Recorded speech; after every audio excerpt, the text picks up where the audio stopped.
Thiago dos Santos Mollica, bonjour. Bonjour. Thiago de Schomann France, vous êtes responsable commercial. Votre spécialité, à l'origine, celle de l'entreprise, c'est l'aliment. Et aujourd'hui, la méthanisation. Racontez-nous le lien entre les deux et votre activité à vous aujourd'hui. Oui, tout à fait. En fait, Schomann, historiquement, c'est une entreprise familiale allemande spécialisée dans la nutrition animale. Pas forcément dans l'aliment, mais dans les additifs pour justement améliorer certains aspects de digestibilité et ainsi de suite, de la nutrition animale. Et au début des années 2000, Schomann a décidé justement, compte tenu du fait qu'il y avait pas mal d'unités de méthanisation déjà construites à ce moment-là en Allemagne, ils ont décidé d'investir pour étudier les spécificités de la biologie des unités de méthanisation. Donc on a mis une équipe de chercheurs en face.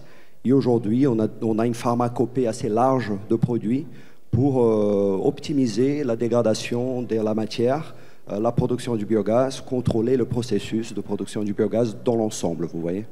Alors, je ne suis pas un grand chimiste, mais est-ce que vous pouvez en deux mots m'expliquer ce que vous pouvez apporter à une unité de méthanisation aux agriculteurs de la filière ?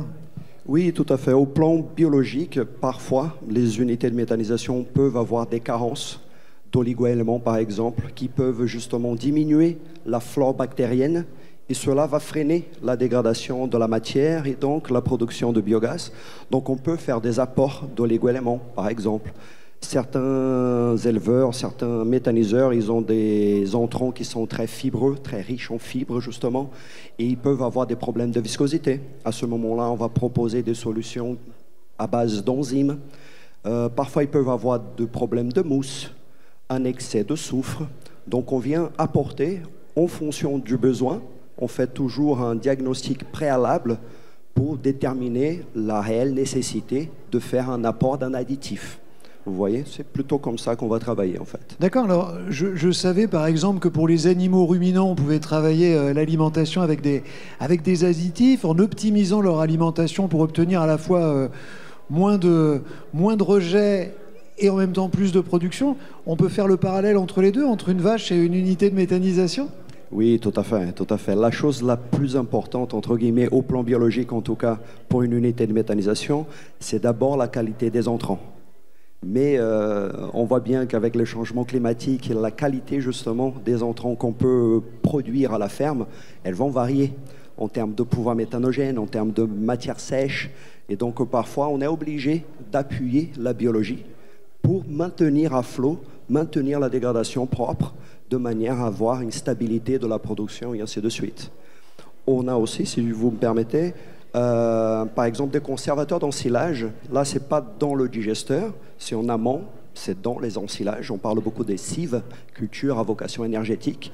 Donc on a moyen de mettre des bactéries dans les ensilages de manière à maximiser la fermentation et donc la conservation du pouvoir méthanogène de ce type d'entrants. Vous êtes implanté partout. Ici, vous êtes en Normandie. De quelle manière ? Oui, tout à fait. En fait, Schomann France, nous sommes une équipe de 4 personnes. Nous embauchons d'ailleurs des gens parce qu'il nous manque un peu du personnel. Nous sommes implantés un peu dans les 4 coins de la France. Mais c'est vrai que l'activité est intense, donc on cherche à étoffer un peu nos équipes actuellement. Est-ce que vous sentez en Normandie, nous y sommes, une énergie, si je puis m'exprimer ainsi, particulière pour développer la filière ? Ah oui, complètement, complètement. La méthanisation, si on regarde un peu l'historique, elle s'est développée dans les bassins justement d'élevage dans un premier temps, avec les projets de cogénération. Donc forcément, la Normandie, elle est très, très, très représentée dans les projets d'unité de méthanisation, c'est clair.